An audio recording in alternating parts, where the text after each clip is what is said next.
السلام عليكم ورحمة الله، يا رب دايما بألف خير يا رب. الشعب السوداني اخواتنا وحبايبنا واصحابنا واهالينا وجيراننا في كل مكان في الدنيا يا رب دايما بألف خير. ربنا يحميكم يحفظكم ويرعاكم ويحفظكم وينصركم على من يعاديكم والعيشان ما يتعادوا فيكم، اللهم امين يا رب العالمين. اخواتنا وحبايبنا في السودان على ملوك الشهامة، ملوك الجدعنة، ملوك الكرم والطيبة والأصل والجود والذوق والتقدير والاحترام. قول في يوم من هنا المليون سنة جاية الشعب الجميل ده، الشعب العظيم ده، الشعب الغالي على قلوبنا ده، اخواتنا وحبايبنا واصحابنا واهالينا وجيراننا فعلا بجد. لما نتكلم عنهم كلمة حلوة، مش مبالغة، مش مجاملة، مش مزايدة فيهم، ده حقهم وبل اقل من حقهم حتى لو اتكلمنا عليهم كتير.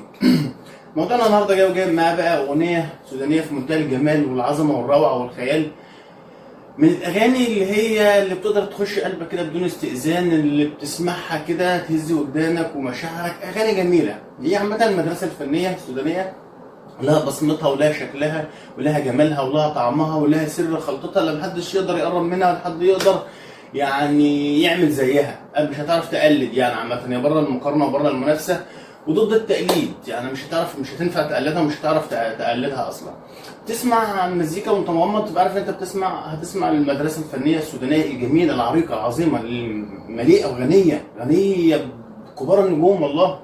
تعالوا نسمع النهارده بقى اغنيه جايبها لكم في منتهى الروعه، يا ريت تقولوا لي ايه حكاياتكم مع الاغنيه دي وقصصكم وذكرياتكم الجميله، ونرجع مره تانيه. خالق البخار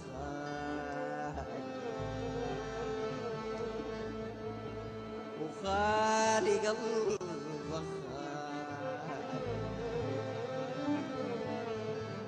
خالي والله ما عليه.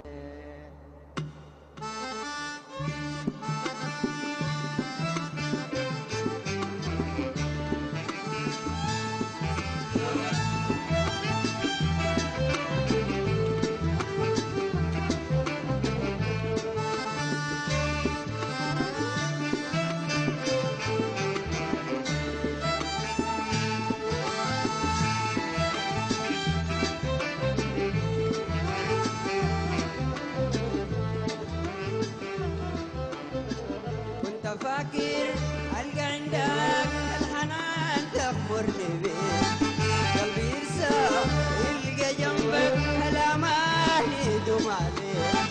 كنت فاكر ألقى عندك الحنان تخبرني بيه، قلبي يرسى يلقى جنبك الأمان يدوم عليه. يا حنانك تحتويني ودارك تصطفيني، ليه تسيب يا ضنين لجلالك اشتاقين.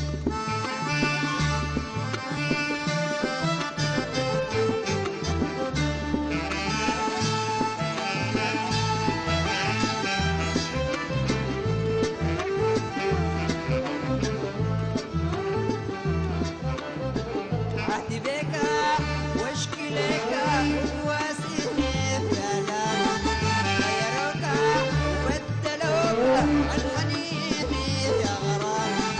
عهدي بك واشكي لك واسيني بكلام، غيروك وبدلوك الحنين يا غرام. لا بقيت تسأل عليا تقول ضحكك عينيا، تسرك حديدية أو عذابي رضيت بيه. يا حبيبي أنا راضي بيه.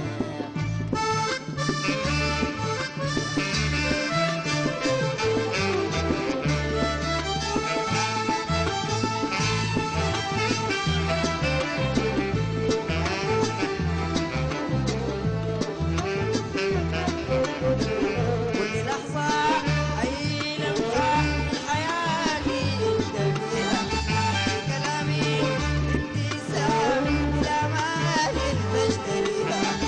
كل لحظة أي لمحة من حياتي أنت فيها، كلامي ابتسام الأمال المشتريها.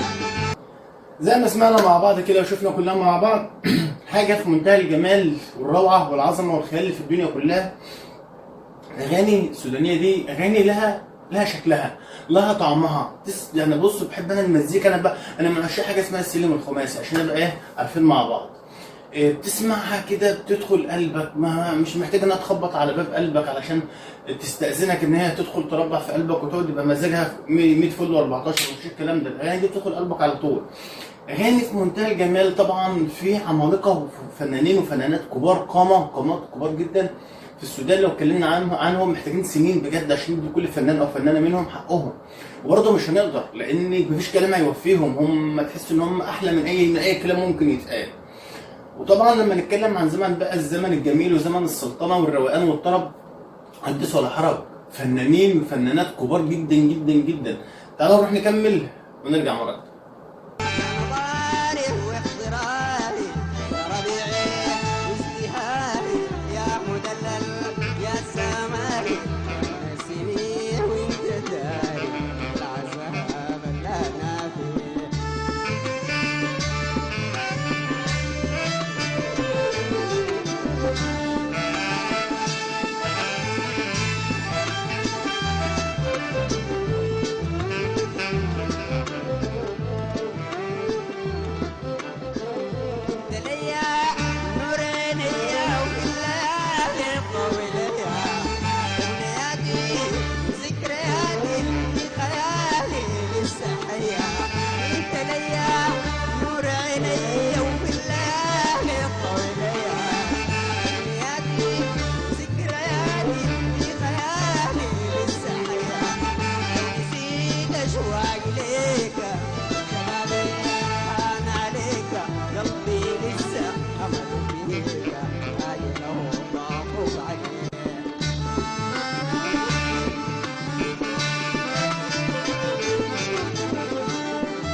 دي فتحي كم في المية؟ لا فلس والله 100%. كم؟ 100%. 100% كويس والله يا فتحي الظافر. شهادة عظيمة. وبعدين يعني نحن حقيقة برضه يعني نحيي الأوركسترا، بس كنت فتح الرحمن، الطيب سليمان، الهادي آدم، عثمان حسن، خالد إبراهيم، غازي حامد، محمود إدريس، موسى سانتينو. نحييكم على العزف الجيد يعني حقيقة، ومصاحبة أخونا فتحي الظافر. وأرجو أن يسير هذا الاسم، ونحن نعتذر لأخواننا في التكينة. أنا سميته فتحي الظافر لأنه ظفر بامتيازات حقيقة من صوت الفنان عثمان حسين. وظفر أستاذ جزلي بشهادة من أستاذ عثمان حسين لأنه سمع عثمان حسين، وشهادتنا كلنا دلوقتي برضه هو. بس يعني أنا عاوز يحفظ الكلمات كلها، كل لحظة لمحة من حياتي أنت فيها، يعني قبل فاكرك تحفظها كلها. ودي بالمناسبة يعني هو صوت عثمان حسين وتفرده وأداؤه مسألة صعبة جدا. صعب تقلد عثمان حسين. لما تقول لي زول غني لعثمان حسين بيشيل هم حقيقة. صح. أي فنان من الفنانين يعني، لأنه غناء عثمان حسين من طبقة يعني حقيقة. عثمان حسين كان يختار اللحن ويتداول فيه عشرات الاشهر والسنوات. يعني مرات اغنيات ما تطلع الا بعد 3 4 5 سنوات، مش كده؟ كده كلمنا عن اغنيه يعني قلبي فاكرك يا استاذ، يعني وتجربتك معاه. يعني قلبي فاكرك تحس بهذا الايقاع. الزمن ده جات ايقاعات جديده في السامبا والرومبا والروك اند رول، كلها جاد عبر السينما وكده. هذه الاغنيه تحمل في ايقاعها وفي تفسيرها كثير من الايقاعات دي. ايوه. عثمان استطاع ان يلتهم هذه الايقاعات الحديثه الغربيه دي ويديها نمط سوداني بطريقه جديده. نعم. فهذا ما تقول اغنيه قبل فاكرك من الايقاع يعني تحس بانه عثمان ماشي مع حداثه الاشياء وحداثه الموسيقى في السودان، خرج من الحكايه بتاعت القديمه يعني، وابتدى بعد ده يفكر في افكار جديده وموسيقى جديدة، لأنه بدأ يسمع الموسيقى الغربية والموسيقى ويدخل هذه الأنغام الحديثة في أساليبه في التلحين وفي الموسيقى. طبعا لو اتكلمنا عن الزمن الجميل، زمن الروقان والسلطنة والطرب، الفن العظيم يعني بجد، هنلاقي ان الفن زمان كان رسالة، والفن كان بيقدم الرسالة، والفن كان واضح، والفن كان هادف جدا، عكس النهارده.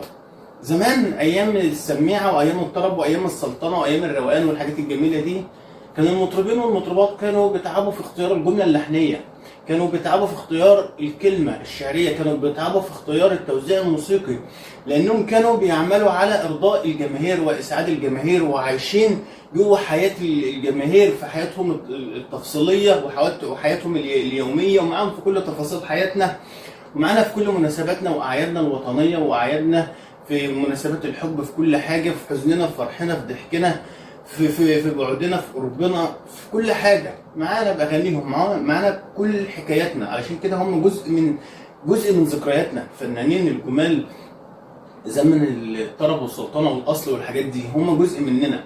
الناس دي كانوا بيعملوا زي ما انا قلت على اسعاد الجماهير، بيدوروا على كلمه حلوه ولحن حلو، عكس النهارده الموضوع بقى مادي قوي، يعني بقى بيزنس قوي. زمان ما كانش فيه كده، يعني ما كانوش يعني ما كانش اللي شاغلهم المكاسب الماديه، لا كان الفن فعلا رساله، وده كان واضح. ولو جبنا نقارن بين الاغنيه دلوقتي واغنيه زمان، هنلاقي دلوقتي كله بيجري ورا الترندات مش اكتر، لكن زمان تسمع الاغنيه كان لا فيها رساله، تسمع الاغنيه تحس ان انت بتسمع فيلم، قاعد جوه السينما بتسمع فيلم له بدايه وفي حدوته وقصه وفي روايه وفي احداث وله في الاخر نهايه كده.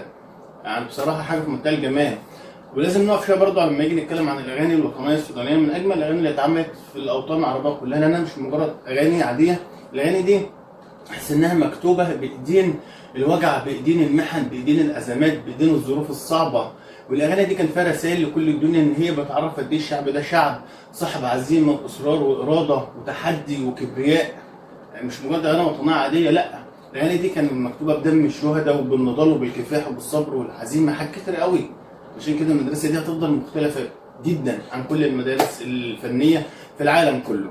في النهايه انا استمتعت جدا معاكم، ورب انتم كمان تكونوا اتبسطتوا واستمتعتوا، وغدا يتجدد لقاءنا ان شاء الله باذن الله في موضوع جديد، ويا رب دايما بالف خير. ربنا يحميكم ويحفظكم ويرعاكم ويحرسكم وينصركم على ما عليكم، ولكن بتعدوا فيكم اللهم امين يا رب العالمين. وفي الختام لكم مني دايما احلى سلام.